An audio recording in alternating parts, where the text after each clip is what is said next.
Bienvenue dans cette nouvelle vidéo, la partie 2 de l'installation d'un site web WordPress avec une connexion Internet.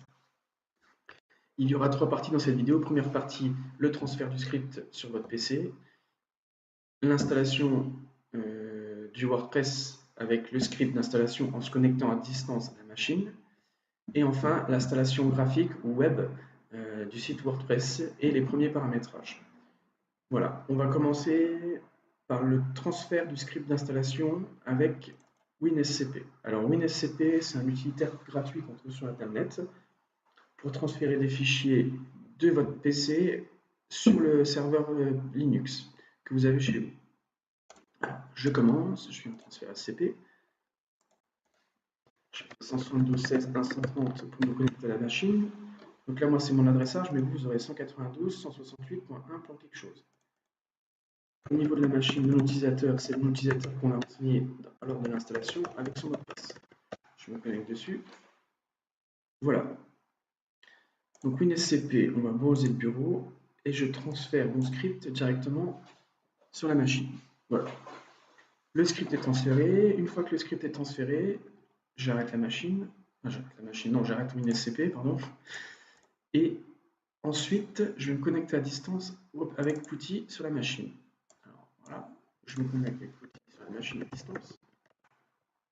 Je me log avec le nom utilisateur et le mot de passe. D'ailleurs, il ne faut pas se tromper dans le nom utilisateur et le mot de passe. Voilà. Hop. Voilà. Donc là, je suis logué en tant qu'utilisateur RDinfo sur la machine Linux. Je lance SU. Ça, c'est pour me connecter en route sur la machine. Voilà. Donc là, je me suis connecté en tant que route. Pourquoi se connecter en tant que route? C'est parce que le script, il est nécessaire il a besoin de droits admin pour s'exécuter, pour installer les paquets, etc., etc. Donc ici, je vois qu'il y a une archive, donc je décompresse l'archive. Voilà.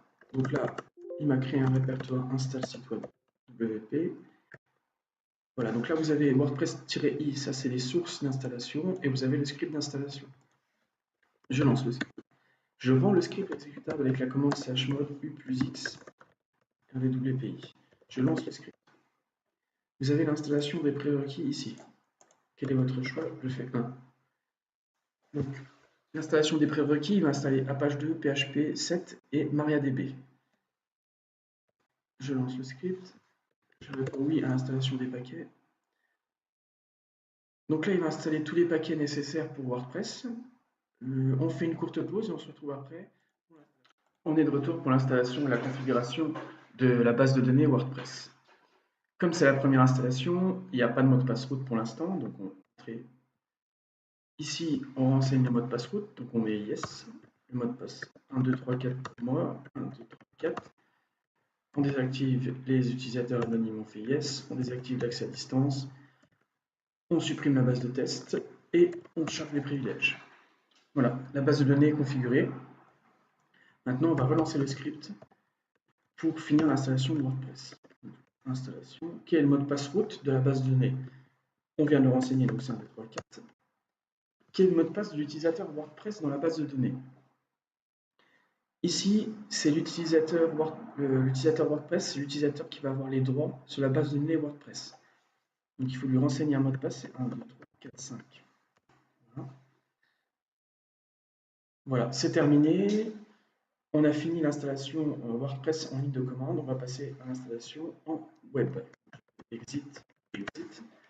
Je lance un navigateur avec Firefox par exemple. Je renseigne l'adresse IP de mon site web. On arrive sur la page d'accueil, donc on lance l'installation. Ici, on va renseigner les détails qu'on a renseignés dans l'installation en ligne de commande. Donc le nom de la base de données, c'est WordPress. Le nom d'utilisateur de la base de données, c'est WordPress.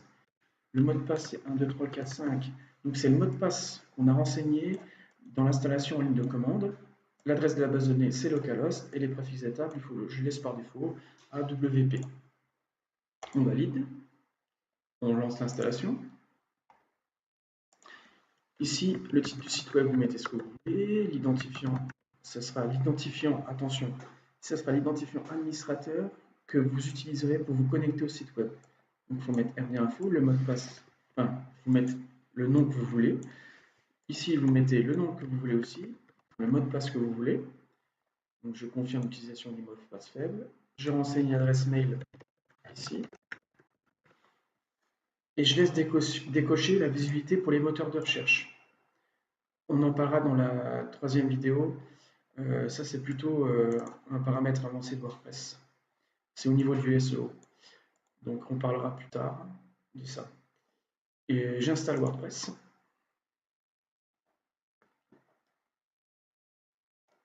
WordPress est installé, donc je me connecte à WordPress. Avec le nom utilisateur et le mot de passe qu'on a renseigné.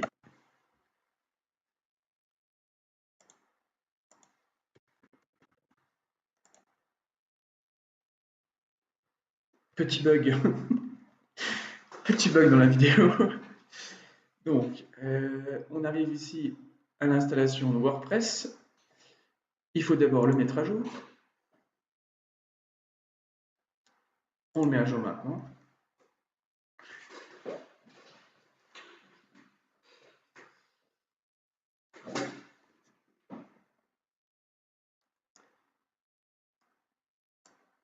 Le WordPress est installé. On va maintenant installer les premiers thèmes. Alors les thèmes, on va dans Apparence thème.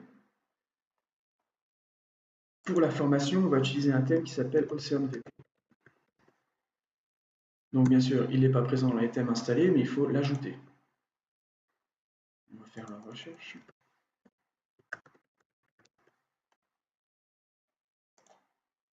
Installer.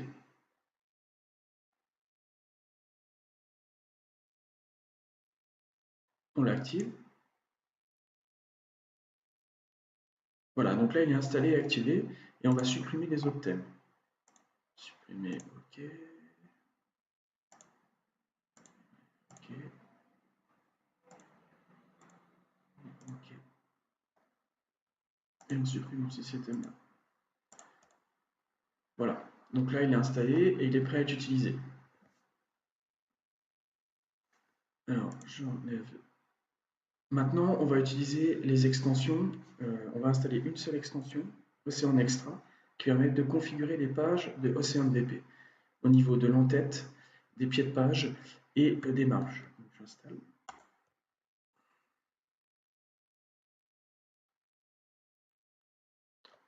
Donc, on va aller voir dans les extensions si c'est fait. Voilà, Ocean Extra est installé, il faut juste l'activer. On va ensuite désactiver les extensions qu'on n'a pas besoin. Les extensions suivantes, on les installera dans la troisième vidéo, mais pour l'instant on n'en a pas besoin, donc on les ignore. Donc là, on ignore, et on passe la configuration d'OceanVP. Voilà. Ça, j'enlève aussi. Voilà. Donc vous avez un site web WordPress accessible. Ceci conclut la deuxième vidéo d'installation de WordPress. Dans la troisième vidéo, on va voir notamment la publication sur Internet, la gestion des constructeurs pour faire votre première page de WordPress, et on verra aussi le SEO dans une prochaine vidéo, après la vidéo 3.